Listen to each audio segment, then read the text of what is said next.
Hello दोस्तों, स्वागत है आपका हमारे यूट्यूब चैनल अभिनव पॉलिटेक्निक में। तो कैसे हैं आप सब? उम्मीद करते हैं आप सब बहुत ही अच्छे होंगे और आप सभी का पॉलिटेक्निक एंट्रेंस एग्जाम का तैयारी भी अच्छे से चल रहा होगा। तो आज की इस वीडियो में हम लोग बात करने वाले हैं सार्थक अंक, जिसको कि हम लोग इंग्लिश में सिग्निफिकेंट फिगर बोलते हैं। उसी के बारे में बात करेंगे, क्योंकि सार्थक अंक से जो आपका पॉलिटेक्निक एंट्रेंस एग्जाम है, किसी भी स्टेट का पॉलिटेक्निक एंट्रेंस एग्जाम हो, सार्थक अंक से आपका एक या दो क्वेश्चन जरूर देखने को मिलता है। तो उसी के बारे में आज इस वीडियो में हम लोग पूरा देखेंगे, उसका सारा रूल्स देखेंगे, कौन कौन सा रूल्स आपका है सार्थक अंक में, सिग्निफिकेंट फिगर में। तो चलिए बिना किसी देरी के वीडियो को शुरू करते हैं। सबसे पहले हम लोग देखेंगे कि सार्थक अंक सिग्निफिकेंट फिगर किसको बोलते हैं। तो सार्थक अंक हम लोग किसको बोलते हैं? किसी माप को जितने अंकों द्वारा शुद्ध रूप में प्राप्त किया जा सकता है, किसी माप को जितने अंकों द्वारा शुद्ध रूप में प्राप्त किया जा सकता है, या या उन अंकों की संख्या जिसके द्वारा किसी राशि को निश्चित रूप से व्यक्त किया जा सकता है, उसको हम लोग क्या बोलते हैं? सार्थक अंक बोलते हैं। आपको डेफिनेशन से उतना अच्छे से समझ में नहीं आ रहा होगा, जब हम इसके रूल्स को देखेंगे तो आपको अच्छे से समझ में आ जाएगा कि सार्थक अंक हम लोग किसको बोलते हैं। तो सार्थक अंक हमारा जो है कुछ रूल होता है उसको प्राप्त करने का, ज्ञात करने का। उस रूल को हम लोग बारी बारी से देख लेते हैं। रूल को देखने के बाद आपको अच्छे से समझ में आ जाएगा कि हम लोग सार्थक अंक किसको बोलते हैं। नंबर वन हमारा क्या है? Rule number one. Rule number one हमारा क्या बोल रहा है? 10 की घातों के गुणनफल का सार्थक अंकों की संख्या पर कोई प्रभाव नहीं पड़ता है। 10 के घात का गुणनफल का सार्थक अंक की संख्या पर कोई प्रभाव नहीं पड़ता है। एग्जाम्पल के लिए आप लोग देख सकते हैं। एग्जाम्पल में जैसे कि हम लोग एक सार्थक अंक ले लेते हैं। सार्थक अंक में हम लोग क्या ले लेते हैं? 8.4 हम लोग एक ले लेते हैं सार्थक अंक। इसमें हमारा सार्थक अंक का संख्या कितना है? इसमें हमारा जो है सार्थक अंक कितना है? 2 है। कितना है? 2 सार्थक अंक कितना से है? 2 सार्थक अंक कितना है? 2 है। ठीक है। अगर हम लोग इसको 10 के घात 5, यहाँ पे कुछ भी ले सकते हैं हम लोग। 10 के घात मान लीजिए x, यहाँ ऊपर हमारा कुछ भी रह सकता है। उससे अगर हम लोग इसमें गुना करेंगे तो ये पूरा जो हमारा अंक आ गया, नया अंक, इसमें हमारा सार्थक अंक कितना होगा? इसमें भी जो हमारा सार्थक अंक की संख्या कितना हो जाएगा? 2 हो जाएगा। कितना हो जाएगा? 2 हो जाएगा। कहने का ये मतलब है कि अगर हम लोग सार्थक अंक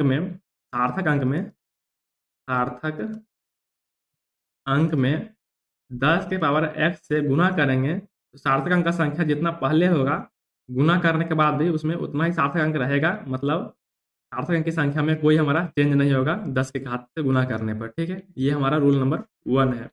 चलिए अगला रूल देखते हैं, रूल नंबर 2। रूल 2 हमारा क्या बोल रहा है? रूल नंबर 2 हमारा बोल रहा है, दो अशून्य अंकों के बीच सभी शून्य अंक सार्थक होते हैं। अशून्य अंक का मतलब क्या हो गया आपका? जीरो को छोड़कर जितने भी अंक हो गए, 1 2 3 4 5 6 7 8 9, ये सब आपके क्या है? ये आपके अशून्य अंक है। क्या है? आपके अशून्य अंक है। ठीक है। जीरो को छोड़कर जितने भी अंक है आपके, ये सब अशून्य अंक है 1 से 9 तक। उसका जीरो आपका क्या है? जीरो आपका शून्य है। क्या हो गया? शून्य अंक। ठीक है। क्वेश्चन हमारा क्या बोल रहा है? सॉरी, रूल हमारा क्या बोल रहा है? रूल हमारा है, दो अशून्य अंकों के बीच सभी शून्य अंक सार्थक होते हैं। इसको एक एग्जाम्पल समझ लेते हैं। एग्जाम्पल से हम लोग समझ लेते हैं। जैसे कि आप लोग देख सकते हैं यहाँ पे 50.002। ठीक है। इसमें आपका सार्थक अंक कितना है? तो आप लोग देख सकते हैं यहाँ पे दो अशून्य अंक है, यहाँ पे आपका अशून्य अंक है और यहाँ भी आपका अशून्य अंक है। ठीक है। उसके बीच में हमारा जीरो है, 3 जीरो है, दशमलव है, यहाँ पे एक दशमलव भी है। हमारा रूल क्या बोल रहा है कि दो अशून्य अंकों के बीच सभी शून्य अंक सार्थक होते हैं। यहाँ भी आपका शून्य अंक है, यहाँ भी आपका शून्य अंक है। उसके बीच में जितने भी शून्य अंक होंगे वे सभी आपके क्या हो जाएंगे? सार्थक अंक होंगे। तो आपके कितने सार्थक अंक हो गए? ये भी आपका सार्थक हो गया, ये तीनों भी आपका हो गया सार्थक है, ये भी सार्थक हो गया। कितना हो जाएगा? इसमें जो आपका है कितना सार्थक अंक हो जाएगा? इसमें आपका 5 सार्थक अंक हो जाएगा। कितना हो जाएगा? 5 सार्थक अंक हो जाएगा। ठीक है। ये आप समझ गए होंगे। कहने का इसमें क्या मतलब है कि दो अशून्य अंक के बीच जितने भी शून्य अंक होंगे वे सब आपके सार्थक अंक हो सकते हैं। ठीक है। हो सकते हैं, नहीं होंगे। दो अशून्य अंक के बीच जितने भी अंक होंगे आपके वे सभी सार्थक अंक होंगे। एक और एग्जाम्पल देख लेते हैं। जैसे कि हमारा 804.02, इसमें आपके कितने सार्थक अंक हैं? इसमें भी आपके जो है, यहाँ भी आपका शून्य अंक है, यहाँ भी आपका शून्य अंक है। इसके भी जितने भी शून्य अंक हैं, शून्य हो या अशून्य हो, सभी आपके क्या होंगे? सार्थक अंक होंगे। इसमें भी आपके क्या हो जाएंगे? 5 सार्थक अंक हो जाएंगे। कितने हो जाएंगे? इसमें भी आपके 5 सार्थक अंक हो जाएंगे। ठीक है। तो ये हमारा रूल नंबर 2 था। चलिए अगला देख लेते हैं, हमारा रूल नंबर 3। रूल नंबर 3 हमारा क्या बोल रहा है? रूल नंबर 3 हमारा क्या है? यदि दशमलव बिंदु से पहले अशून्य अंक नहीं हो तो दशमलव के तुरंत बाद के शून्य अंकों को छोड़कर सभी अंक सार्थक होते हैं। क्या बोल रहा है हमारा? दशमलव बिंदु से पहले अशून्य अंक नहीं हो, दशमलव बिंदु से पहले हमारा अशून्य अंक नहीं हो, जैसे कि 0 पॉइंट, हमारा दशमलव बिंदु से पहले अशून्य अंक नहीं है, मतलब हमारा शून्य है, ठीक है। 0.008 ले लेते हैं हम यहाँ पे एग्जाम्पल के लिए, ठीक है। हमारा रूल क्या बोल रहा है, दशमलव बिंदु से पहले अशून्य अंक नहीं हो, दशमलव बिंदु से पहले हमारा शून्य अंक नहीं है, ठीक है। तो दशमलव के तुरंत बाद के शून्य अंक को छोड़कर सभी अंक सार्थक होंगे। तो दशमलव के तुरंत बाद हमारा ये 2 शून्य अंक है, इसको छोड़ के जितने भी अंक होंगे हमारे सार्थक होंगे। तो ये हमारा सार्थक नहीं हुआ, ये दोनों भी हमारा सार्थक नहीं हो गया। यहाँ पे हमारा दशमलव के बाद हमारा जो है शून्य को छोड़कर 8 जो हमारा है, एक ही अंक है जो सार्थक होगा। तो इसमें हमारा सार्थक अंक का संख्या कितना हो जाएगा, इसमें हमारा सार्थक अंक का संख्या, सार्थक अंक हमारा कितना हो जाएगा, 1 हो जाएगा। कितना हो जाएगा, 1 हो जाएगा। एक और एग्जाम्पल देख लेते हैं, जैसे कि 0.00840 ठीक है। इसमें हमारा कितना सार्थक अंक हो जाएगा, इसमें भी हमारा जो है दशमलव से पहले हमारा अशून्य अंक क्या है, नहीं है, इसको हम लोग छोड़ देंगे। दशमलव के बाद में हमारा जो शून्य अंक होगा इसको भी हम लोग छोड़ देंगे। रूल हमारा बोल रहा है कि दशमलव से पहले अगर अशून्य अंक नहीं हो तो दशमलव के बाद का जो शून्य होगा उसको हम लोग छोड़ सकते हैं। इसको हम लोग छोड़ देंगे तो हमारा कितना सार्थक अंक हो जाएगा, 1 2 3 4, हमारा कितना हो जाएगा, 4 सार्थक अंक हो जाएगा, ठीक है। ये हमारा रूल नंबर 3 था। चलिए अगला देख लेते हैं, रूल नंबर 4। रूल नंबर 4 हमारा क्या है, रूल नंबर 4 हमारा क्या बोल रहा है, यदि दशमलव से पहले कोई अशून्य अंक है तब दशमलव के तुरंत बाद के शून्य अंक सार्थक होते हैं। दशमलव से पहले अगर कोई अशून्य अंक हो, दशमलव के बाद का जो हमारा शून्य अंक होगा वो हमारा सार्थक होगा। जैसे एग्जाम्पल के लिए हम लोग देख लेते हैं, एग्जाम्पल में हम लोग देख लेते हैं, दशमलव से पहले हमारा अशून्य अंक है, तो जैसे कि हम लोग ले लेते हैं 8.0804, ठीक है। हमारा रूल क्या बोल रहा है, दशमलव से पहले अगर हमारा अशून्य अंक है, दशमलव से पहले हमारा यहाँ पे अशून्य अंक है, तो दशमलव के बाद जो हमारा जो शून्य अंक होगा ये भी हमारा सार्थक अंक हो जाएगा, ठीक है। इसमें हमारा कितना सार्थक अंक होगा, इसमें हमारा 1 2 3 4 5 कितना हो जाएगा, इसमें हमारा 5 सार्थक अंक हो जाएगा। एक और एग्जाम्पल देख लेते हैं, जैसे कि 7.0004, इसमें हमारा कितना सार्थक अंक हो जाएगा, इसमें हमारा कितना हो जाएगा, इसमें हमारा क्या बोल रहा है, दशमलव से पहले हमारा शून्य अंक हो, दशमलव से पहले हमारा शून्य अंक हो, तो दशमलव के तुरंत बाद के शून्य अंक हमारा क्या हो जाएगा, सार्थक होते हैं। तो दशमलव के तुरंत बाद का जो शून्य अंक है हमारा ये हमारा सार्थक हो जाएगा। इसमें भी हमारा जो है 5 सार्थक अंक हो जाएगा। कितना हो जाएगा, 5 हो जाएगा। अगर दशमलव से पहले हमारा ये अशून्य अंक नहीं रहेगा तो हमारा जो है इसको हम लोग काउंट नहीं करेंगे। यहाँ पे अशून्य अंक है तो इसको हम लोग क्या करेंगे, काउंट कर सकते हैं, ठीक है। इसमें हमारा कितना हो जाएगा, 5 सार्थक अंक हो जाएगा। ये हमारा रूल नंबर 4 था। चलिए अगला रूल देखते हैं, रूल नंबर 5। रूल नंबर 5 हमारा क्या बोल रहा है, रूल नंबर 5 हमारा क्या है, जोड़ते या घटाते समय किसी भी राशि में दशमलव बिंदु के बाद जितने कम अंक होते हैं, प्रत्येक माप के दशमलव के बाद उतने ही अंक सार्थक अंक रखने चाहिए। तो एक एग्जाम्पल से समझ लेते हैं, एग्जाम्पल से हम लोग समझेंगे। हमारा क्या बोल रहा है, रूल हमारा क्या बोल रहा है, जोड़ते या घटाते समय किसी भी राशि के दशमलव बिंदु के बाद जितने कम अंक होते हैं, प्रत्येक माप में दशमलव बिंदु के बाद जो है दशमलव के बाद उतने ही सार्थक अंक रखने चाहिए।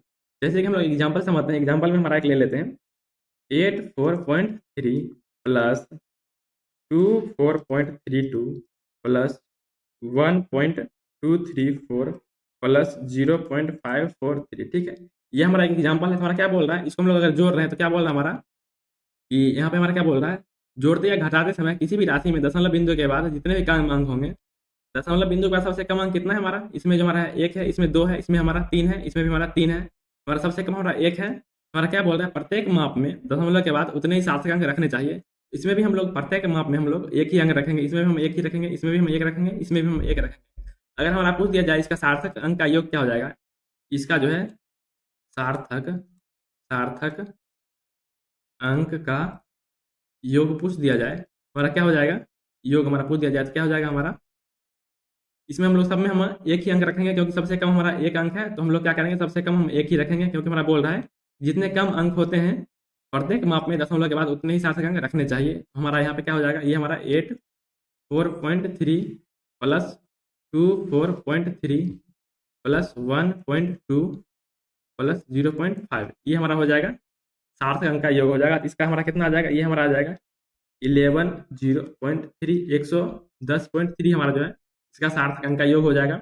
मतलब कहने का ये है, जितना सबसे कम अंक रहेगा दशमलव के बाद एक अंक, उसको एक में एक है तो हम लोग सभी में एक लेंगे। अगर यहाँ पे हमारा 2 रहता है, यहाँ पे 3 4 रहता है, यहाँ भी 3 4 रहता है, हम लोग जो सबसे कम जितना रहता है उतना ही हम सभी में लेते, उसके बाद हम लोग इसको जोड़ते या घटाते, ठीक है। तो ये हमारा रूल नंबर 5 है। चलिए अगला देख लेते हैं, रूल नंबर 6। रूल नंबर 6 हमारा क्या बोल रहा है, रूल नंबर 6 हमारा है, विभिन्न मापों की गुणा तथा भाग करने पर प्राप्त गुणनफल तथा भागफल में केवल उतने ही सार्थक अंक रखने चाहिए जितने की सबसे कम सार्थक अंक वाली माप है।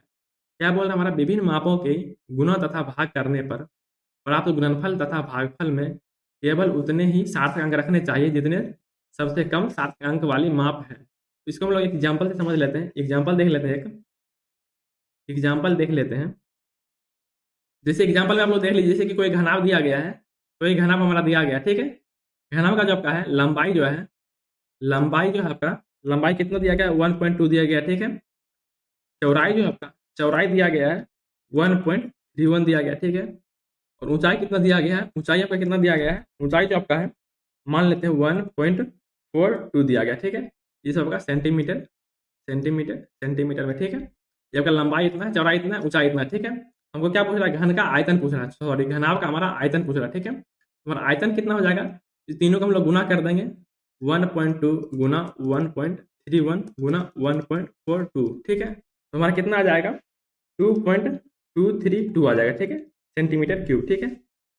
सेंटीमीटर क्यूब ये हमारा जो है आयतन आ जाएगा, ठीक है।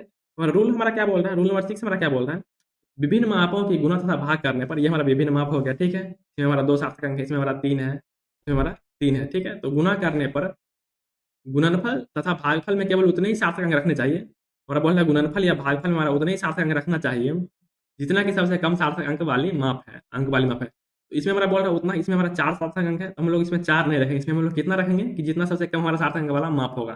तो सबसे कम हमारा कितना है, इसमें हमारा 2 है, इसमें हमारा 3 है, इसमें हमारा 4 है, सबसे कम हमारा 2 वाला ये वाला है।